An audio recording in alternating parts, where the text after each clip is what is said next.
Welcome to the bold analysis, ladies and gentlemen. For better part of Sunday, I've really missed you people, but again, I'm back. Yes, I was planning for a short tour in Muranga, but they were supposed to be in Muranga today, but I got the information a bit late, but I'll be in Muranga probably tomorrow. President William Ruto's ratings in Mount Kenya is going down. And that is the biggest worry that Rigathi Gachagua is having. But why is it that a host of UDA leaders have weaponized attacks on Raila Odinga? Not just Rigathi Gachagua. UDA party chairman, Johnston Muthama, while attending a church service, also launched some attack on Raila Odinga. Why is Raila becoming a prime target for the UDA luminaries? Is William Ruto sending them, or is it just out of their own volition? Kindly subscribe to our channel, click the notification bell, and also like our video. Thank you for those who've been sharing our videos. Asanteni sana. President William Ruto rushed in Mount Kenya, in Muranga, strategically to reap political credit for appointment of Alice Wahome as a cabinet to be in charge of water and irrigation. So the main reason why Ruto went to Muranga was to reap political mileage. And you could see from the way that event was organized, it was a church service. It was a bit of a church service. But from the organization, you could see that there was a lot of visibility on Alice Wahome. And that was important because the Speaker of the National Assembly, Moses Wetangula, seems to also had declared these positions vacant. So there is something that is happening. Moses Wetangula was in Bungoma and spoke about Raila.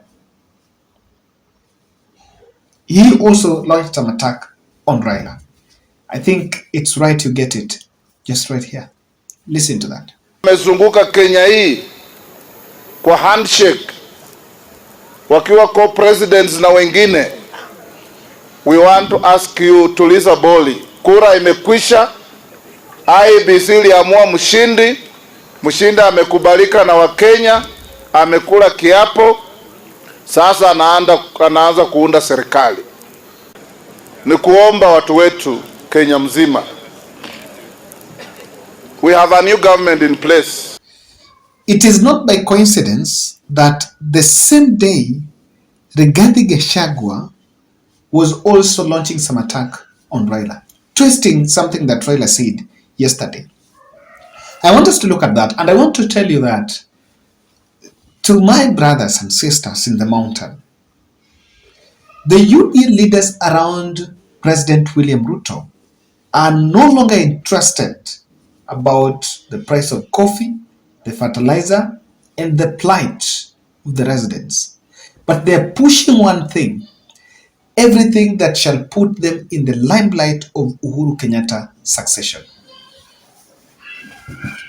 The biggest activity, the only activity now, and the only project that Rigathi Gachagua and the team are actually trying to craft is who is going to take over from former President Uhuru Kenyatta. And because Rigathi Gachagua is deputy to Ruto, he plans to ride on Ruto's euphoria as the second in command to assert his authority. And so today, I listened to his speech. Why do you think there is a by-election that is going there in Kandara, and there is a by-election also in Bungoma, and that's why I think Wetangula also was there to talk about Raila. And these by-elections is at the center of Gachagua's handshake framing of Raila. Whenever I mention handshake in my analysis, I normally speak about this passionate because one thing, take this to the bank. Tell Rigathi Gachagua and William Ruto and Kenya Kwanza, we are where we are here, where we are, not because of anything, it's because of handshake. And the lie to the public that handshake seems to have been reduced as only a friendship between Uhuru and Raila to plunder government in the previous regime is a daylight lie. The biggest beneficiary of the handshake is the Kenyan people. The peace that we enjoy now, in the previous elections, the last 3 general elections we've had in this country, we've had disputed and there have been echoes of violence.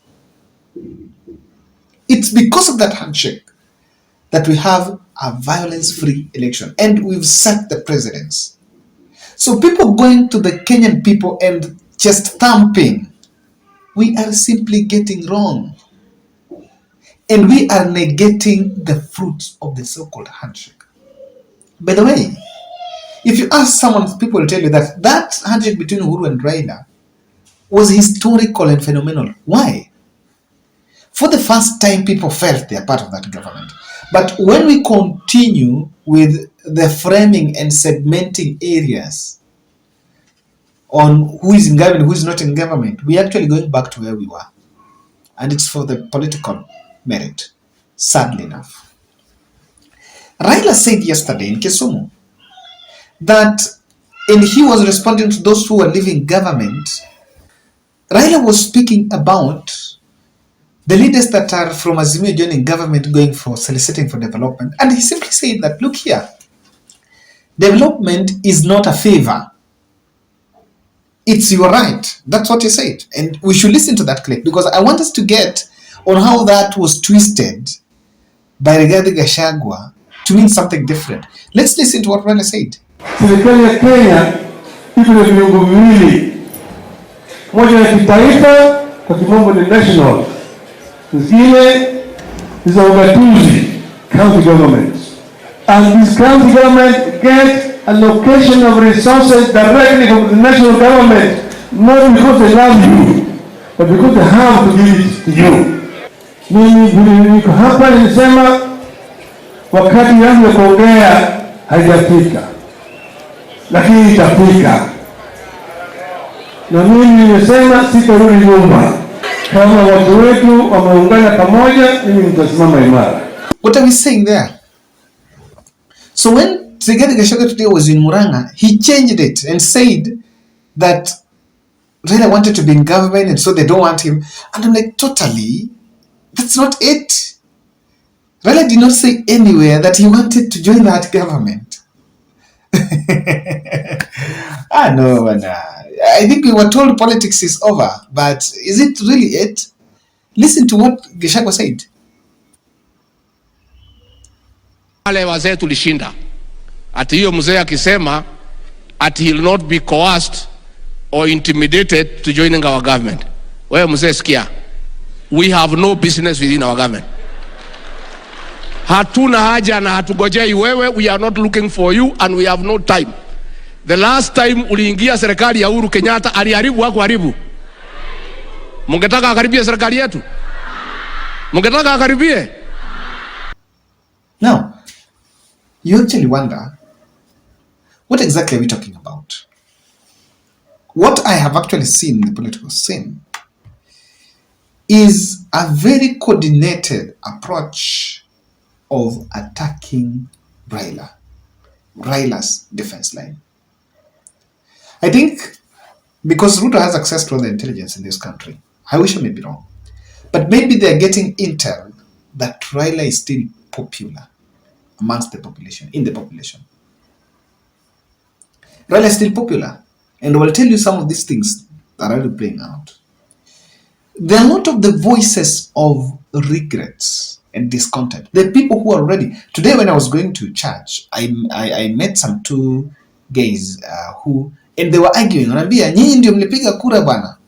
I think they were bodaboda guys. So the other one staying the friend that nyinyi ndio mnipiga kura tuliwadanganya, wanaona sahi hakuna sijui hakuna pesa, hakuna unga, and they were having some just informal conversation there. So that seems to be what's happening. And these voices of regret, the people that are regretting are actually standing with Raila. So they're going after Raila because they want to play hate messages on Raila as a tool to campaign in the upcoming by-elections. These by-elections, UDA is finding itself very difficult on the message to send to people. They cannot go to the ground and tell them, they take the plan, talk about the promises, because it's no longer sinking in the air. The price of unga cannot go down. That's the truth. And I've said here, not wacha kudanganywa, it won't go below 150. Hakuna, it won't. It won't. You are lied to. So, these hate messages are now being manufactured because it is what will be used on the by-elections. The by-election in Bungoma, the one in Kandara, in Delgado Marakwet, all of them will not be about people's issues. It will not be about what Kenya Kwanza want to do. It will be about what Raila is saying. Why Raila should not be. Why Raila should not be. Because ODM is going to fail a candidate in Kandara. The ODM candidate, not even ODM Jubilee, the Jubilee candidate is going to be framed on Raila. The same to Bungoma. I've seen Flora Munyinyi presenting his candidature. Then, I think after Raila announced that he was going to drop a bombshell,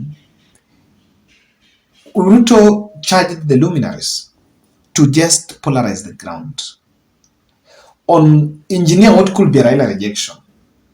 Already they want to mudsling the name, to undermine and demean the character and any future statement from Raila.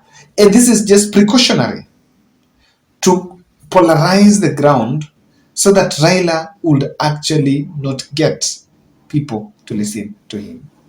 I don't know. What do you think? Where do you think these people are charging towards Raila? Raila is not the candidate. And by the way, I've seen Raila Odinga's sister Ruto Odinga saying that Raila is going to be in the ballot 2027. I think let's stop that talk. Just for now.